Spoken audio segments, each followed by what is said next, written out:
Everyone, I'm Dustin Davis. Let's get into everything happening in Chicago right now. Roster decisions rarely arrive with easy answers. When talent, dollars, and organizational direction converge around a handful of high-profile names, front offices must reconcile competing priorities that will shape the franchise for years to come. The Bears find themselves at precisely that crossroads, weighing contracts against cap space, veteran stability against future flexibility, and immediate ambition against the longer view. Internal tensions have surfaced, not from dysfunction, but from the natural pressure of managing success alongside constraint.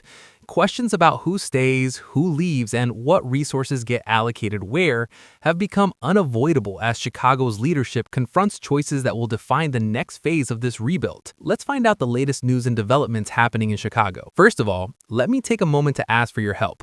If you enjoy our videos, give us a like. It's a great way to keep the content going.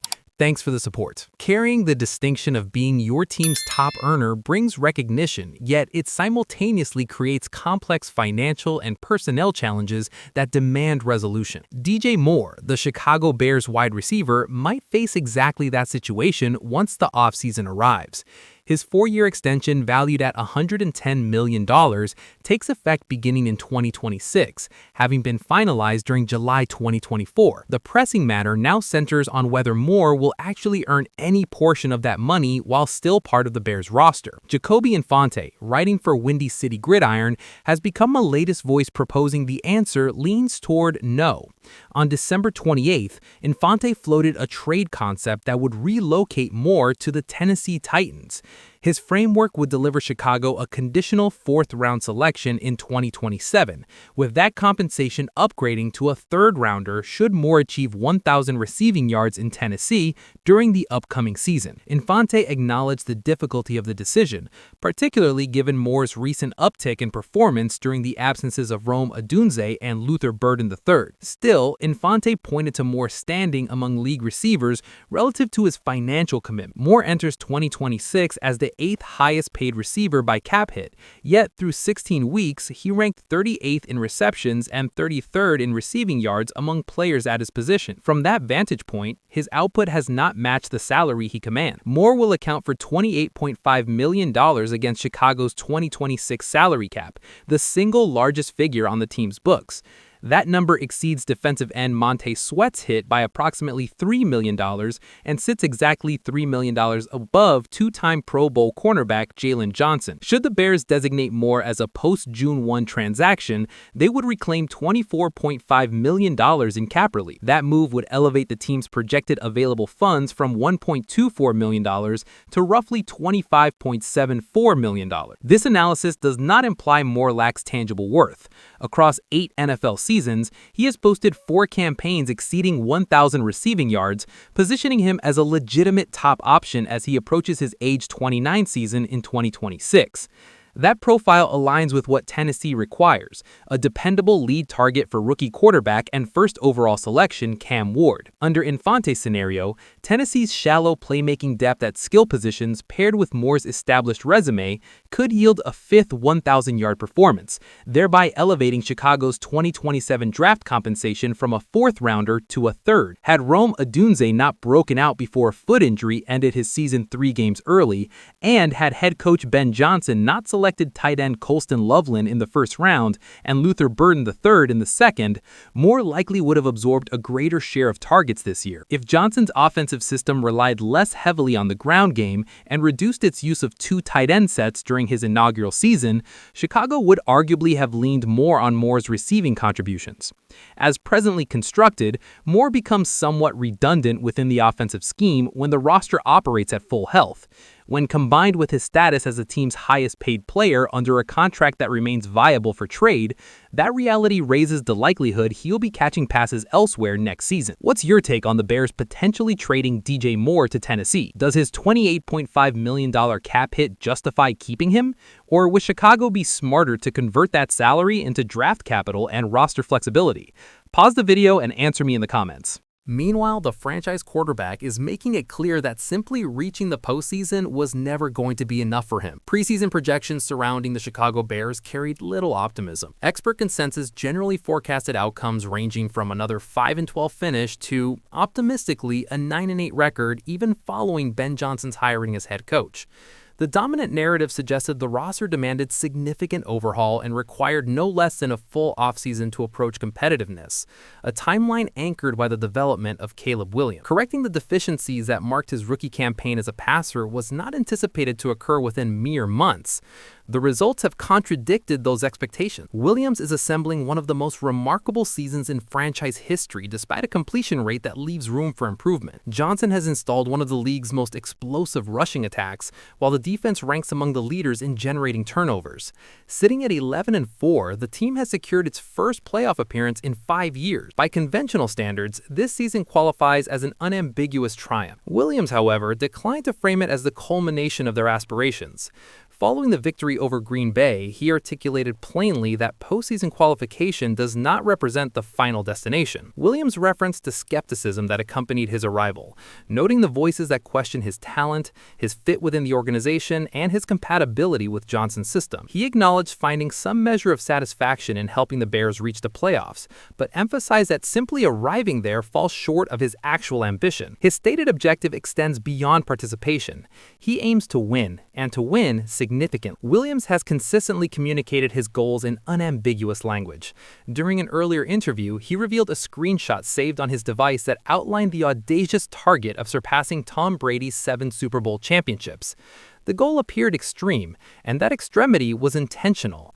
Elite quarterbacks characteristically set their sights on the absolute pinnacle. Whether Williams ultimately reaches that echelon remains a question for future evaluation, but his willingness to establish the most demanding benchmarks mirrors what distinguishes great quarterbacks from those who are merely competent. That perspective reshapes the team's internal outlook. Other players might reasonably accept a playoff berth as validation of a successful season, but the quarterback carries the responsibility of maintaining organizational focus on grander ambitions. Williams demands more than simple participation.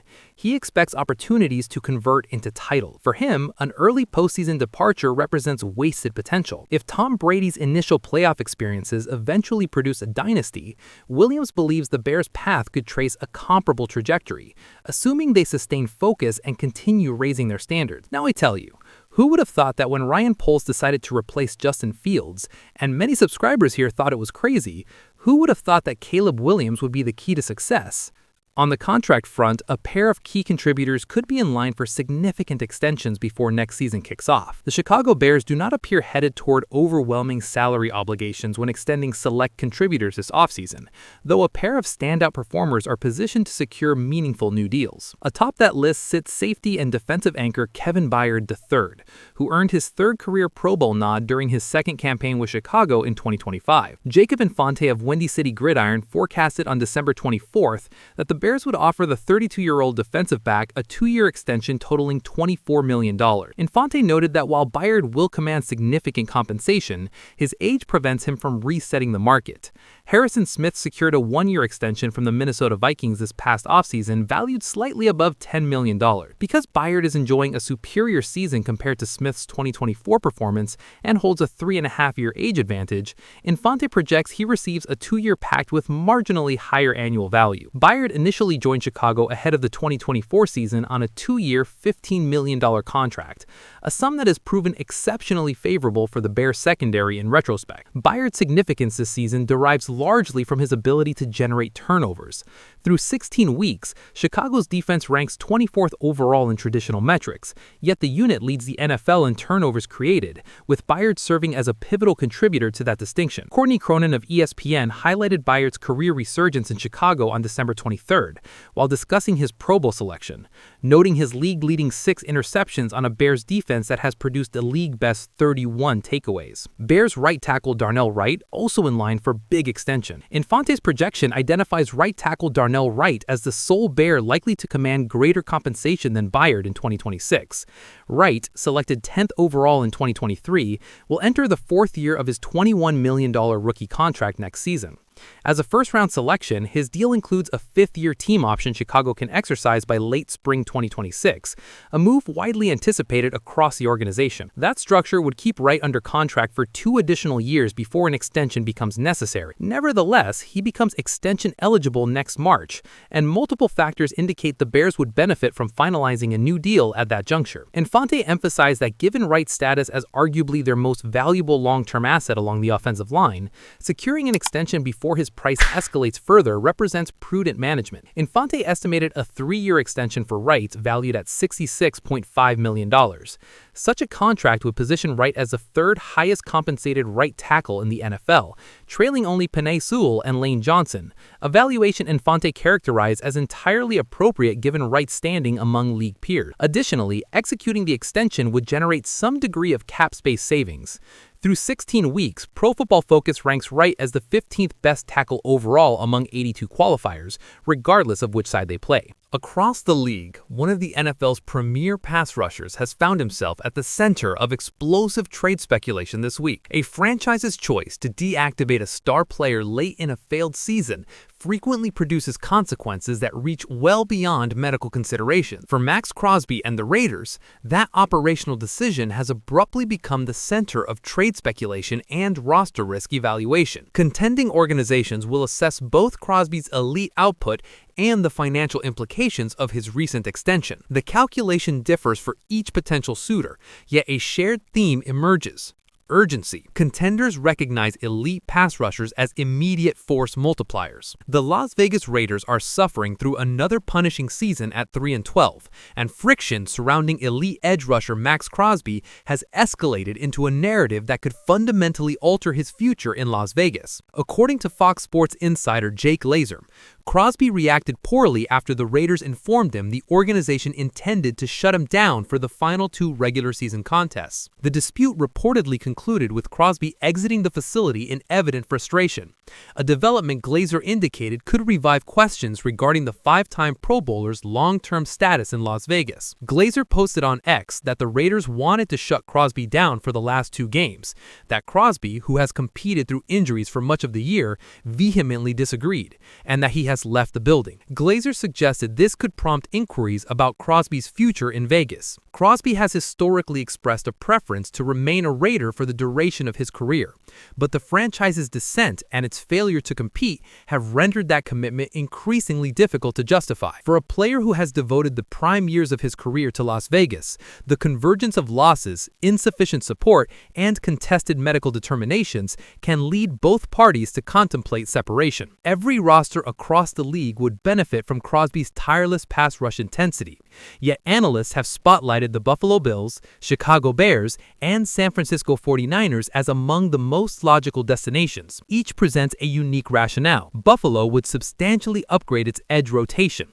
Chicago would inject a transformative presence into a roster gaining momentum, and San Francisco, possessing greater cap flexibility, could unite Crosby with established stars to construct a devastating defensive front. The Bears, who have emerged as a credible contender under coach Ben Johnson and quarterback Caleb Williams, would view Crosby as an infusion of veteran championship mentality and pass rush ferocity capable of shifting the NFC North power structure. Crosby signed a 3-year, $106.5 million extension with Las Vegas in March 2025, an agreement that initially indicated the organization viewed him as untouchable. Within months, however, the Raiders' campaign collapsed to the extent they could be competing for the top overall selection in 2026, a bitter development for a player who has delivered elite effort to the franchise. Before a critical contest that could influence draft positioning, Crosby articulated his priorities plainly. His concentration remains fixed on performing at an elite level, rather than the logistics of a reconstruction. Crosby stated bluntly that he does not care about the draft pick. He clarified that playing for draft positioning is not his responsibility. His job, he emphasized, is to be the best defensive end in the world. That focus drives his daily preparation. Being a great leader, serving as an influence, and maintaining that standard consistently for his team, those are his commitments. The Raiders' decision to sideline Crosby for the season's final two contests, reportedly due to a lingering knee issue, provoked a reaction. According to reporting, Crosby rejected the team's medical or operational reasoning and departed the facility in protest, a moment the franchise cannot disregard as it formulates offseason plans. Jake Lazer's indication that the shutdown and Crosby's response could trigger inquiries about his long-term place in Las Vegas holds merit. When a star player publicly and privately disputes organizational decisions, it accelerates conversations about separation, compensation, and potential offseason movement. Given Crosby's stature and recent extension, any trade would prove consequential and costly, but not beyond the capabilities of teams that prioritize an immediate championship timeline. A recurring question among Chicago observers centers on whether the Bears could realistically acquire Crosby. The concise answer: it would be challenging but not out of reach. Entering 2026, the Bears' cap space appears limited. Montez Sweat and Dayo Odeyingbo already represent substantial cap commitments at edge positions, with both players carrying cap hits exceeding $20 million in 2026. Additionally, Chicago's ledger includes sizable contracts for DJ Moore, Jalen Johnson, and Tremaine Edmonds, constraining the team's straightforward capacity to absorb another major commitment. Structural solutions exist. The Bears could explore a trade involving the movement of existing salary, potentially packaging players such as Moore or Sweat, and pursue restructures or creative cap mechanisms to generate flexibility. General Manager Ryan Poles has historically shown reluctance to rely heavily on restructures. Yet the organization will face decisions if leadership prioritizes adding a game-changing pass rusher. Furthermore, the Bears have relatively few imminent extension candidates beyond right tackle Darnell Wright and safety Kevin Byard, which reduces near-term internal financial strain. That context marginally improves the Bears' ability to contemplate a high-priced, win-now acquisition like Crosby, provided they are willing to relocate other assets or restructure existing deals. The reciprocal admiration between Crosby and the Bears traces back to their Week 4 encounter, when head coach Ben Johnson openly praised Crosby's disruptive capabilities. Johnson stated his belief that Crosby ranks among the top 5 defensive players in the league and probably does not receive the recognition he deserves. He described Crosby as relentless, possessing a high motor, and being all over the field. He emphasized the necessity of accounting for Crosby's location on every single snap, warning that failure to do so results in wrecked drives, because that's what Crosby does. Crosby certainly dominated that game during the first half, finishing with an interception, 3 pass deflections, and 5 total pressures. The following week, Crosby reciprocated with high praise for the Bears head coach and quarterback Caleb Williams. Crosby emphasized on his podcast that Ben Johnson is not foolish. He noted he understands what he wants, what he likes, and how he perceives situations. He asserted the quarterback is not the problem, describing Williams as extremely talented and highlighting his performance in clutch moments. He characterized that as a really positive indicator, especially for a young player. The Bears' Super Bowl window exists now. The majority of the roster remains under contract, and Williams being on a rookie deal renders it more feasible to allocate resources heavily elsewhere. Chicago has largely invested in its offensive line and foundational pieces, and appears structurally positioned to spend for immediate contention. It benefits the team that they are 11-4 and performing like a legitimate NFC contender. Crosby seeks to join a winning culture. Chicago already demonstrates signs of constructing that culture around Ben Johnson and Caleb Williams. A player of Crosby's caliber could represent the distinction between a single deep playoff run and sustained championship contention over the next 2 to 3 years. It would constitute a difficult, expensive maneuver, but for contenders operating in the present, the question warrants consideration. Maxx Crosby storming out of the Raiders' facility after being shut down has sparked serious trade speculation. If you're the Bears, do you go all in and mortgage assets to acquire one of the NFL's elite pass rushers, or is that too risky given the cap constraints and existing edge commitments? I want to know what you, the fan, think. Support the channel by leaving a like and subscribing. Stay one step ahead with all the latest on Bears. See you in the next one.